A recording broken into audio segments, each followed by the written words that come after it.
Assalamualaikum warahmatullahi wabarakatuh.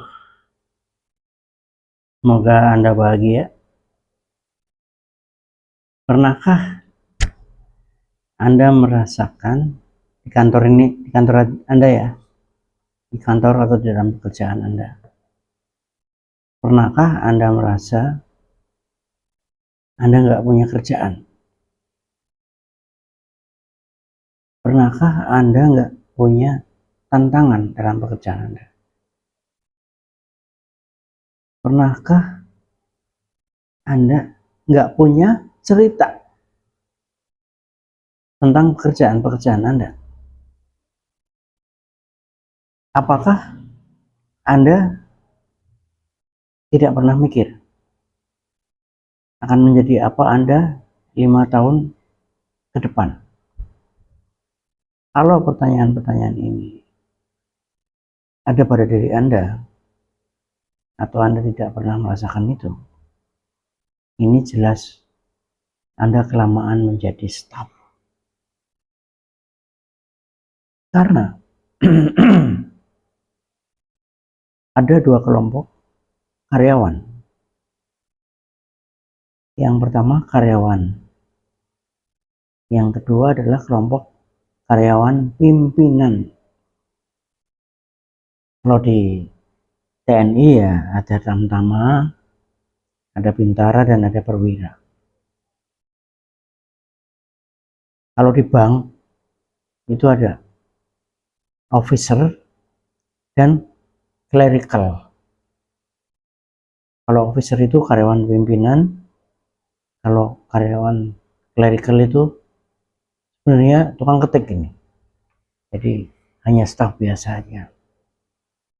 Ada direksi, ada manajer, supervisor.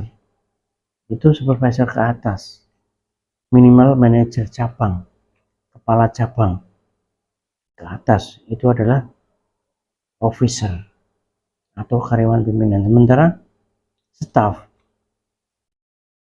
bawah itu adalah karyawan aja. Nah, dibagi juga ada yang namanya maker, checker, ada approver ya. Jadi kalau karyawan atau staff, apalagi yang kontrak ya, itu maker, dia pembuat. Kalau di pabrik itu ya dia yang packing, menjahit, itu dia melakukan rutin aja, maker. Nah, di atas maker ini ada checkernya. Nah, checker inilah adalah mandor, supervisor. Kemudian setelah itu ada yang approver atau penanda tangan. Tanda tangan ini dalam arti adalah tanggung jawab. Jadi ada yang salah dengan pekerjaan ini, saya yang tanggung jawab. Oleh karena itu, si penanggung jawab itu adalah menekankan supaya pekerjaan yang dilakukan oleh staf itu sudah benar. Nah, apabila Anda terlalu lama menjadi maker, Anda nggak terbiasa dengan rasa tanggung jawab ini. Sementara officer atau perwira atau manajer atau direksi itu dia punya tugas yang beda dengan staff, sehingga dia juga punya kebiasaan yang sudah tercetak di dalam perilakunya itu beda. Makanya jangan kelamaan jadi staff, naik, ayo naik. Karena leader atau karyawan pimpinan itu satu, dia punya penugasan. Jadi dia punya otoritas atau punya sikap yang sudah terbentuk di dalam dirinya adalah bagaimana ya menugaskan ya. ini kamu ngerjain ini kamu ngerjain ini kamu ngecek ini kamu ke sana, ini kamu antar ke sini, ya kan? Jadi karyawan pimpinan itu punya tugas adalah assignment, memberikan penugasan. Tapi kalau yang di bawah itu terima tugas, Pak. Bayangin kalau Anda 20 tahun biasa jadi bawahan, hanya terima tugas. Otak Anda udah tercetak, perilaku Anda sudah tercetak. Hari ini aku nggak ada kerjaan, Pak. Nah, kenapa? Ya nggak disuruh. Nah, itulah. Itu adalah mental, bukan mental pimpinan. Karena udah terlalu lama. Nah, penugasan yang pertama ini. Jadi dia selalu berpikir bagaimana caranya menugaskan tugas ini kepada bawahan saya. Ya. Jadi karyawan tadi, staf tadi itu memang seperti diprogram jadinya untuk menjadi staf. Karena udah terlalu lama ya, dia jadi menunggu tugas. Sementara karyawan pimpinan itu adalah memang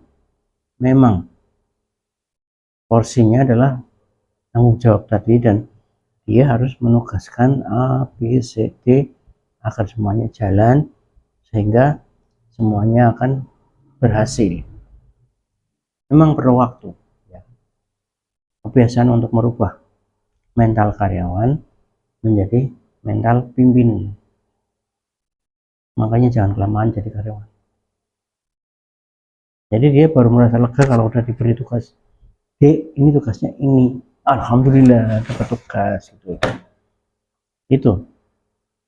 Nah, yang kedua yang ada dalam diri karyawan pimpinan itu adalah tantangan. Adanya tantangan. Jadi bagaimana membuat proses ini menjadi lebih cepat dan lebih banyak. Dua kuncinya. Proses pinjaman, proses pelayanan, proses pembuatan sepatu, proses pengeboran minyak, proses jualan nasi goreng, proses penyajian makanan seperti mie gacoan itu kan pengusahanya. Bagaimana caranya menyajikan lebih cepat dan lebih banyak. Jadi yang ada dalam pikiran pimpinan itu adalah bagaimana memproduksi, bagaimana melayani lebih banyak dan lebih cepat. Yang kedua itu ya. Yang ketiga, yang ada dalam otak para pimpinan itu adalah baik pimpinan menengah maupun pimpinan atas. Jadi bagaimana dia membuat cerita. Ini yang ketiga. Jadi dia itu selalu meluangkan waktu untuk memikirkan produk dan produksi, selalu memikirkan perilaku orang-orang.